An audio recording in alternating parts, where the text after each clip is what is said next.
I can't say that I'm one of the more privileged individuals. The first time I had ever been to Europe when I was almost 50 or after 50, I can't remember. It was an opportunity that I had, and I went to London and I visited Paris.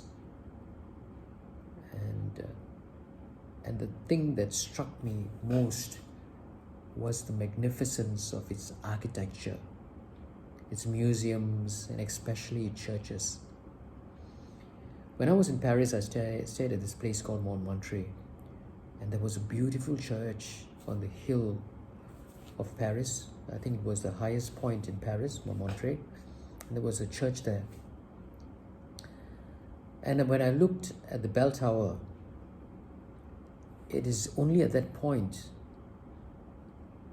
did the Hunchback of Notre Dame make any sense to me.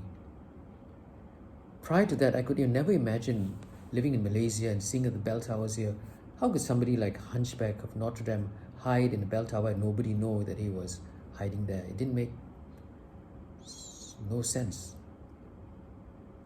But when you are in Europe and you see the bell towers there, it's the magnificence of its architecture. It escapes you as to how much of effort, how much of work, how much of thinking must have gone into making these churches, these monuments of beauty.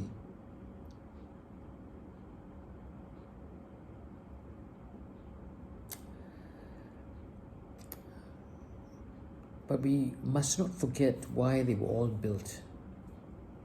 They were all built for a function, a practical reason, and that is for people to come together to one place to worship God. The function of this beautiful place cannot be overtaken by its form. The wife of the former Prime Minister of Malaysia, Puan Sri Rosmah Mansor, was rumored to have more than 500 Hermes Birkin tote bags, which were valued at over $12,000 US per piece, and it could go up to $300,000 US. And she had over 500 of these bags. 500 of these, even if she had used one every day of in the year, she wouldn't have finished using all 500 of them. She had numerous watches, and the value of her jewelry and handbags put together were over $270 million US. That's what she had. That is greed. That is greed. When you have so much that you don't even have enough of time to enjoy them, that is purely greed. Anything that we own, in my opinion, has to have a function. It can look beautiful, it can be really nice, but if the form overtakes the function, then I think there's something wrong there. You have to think about what it is. Why is it you have this thing? So the function is always to have priority over the form. Function prioritizes form. So whenever you buy something of value,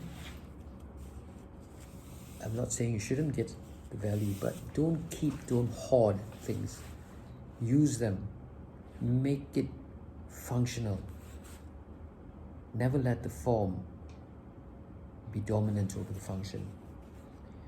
In the reading from the book of Luke chapter 21 verses 5 to 11, we read that when some people were talking about the temple, remarking how it was adorned with fine stonework and votive offerings, Jesus said, "All these things you are staring at now, the time will come when not a single stone will be left on another. Everything will be destroyed."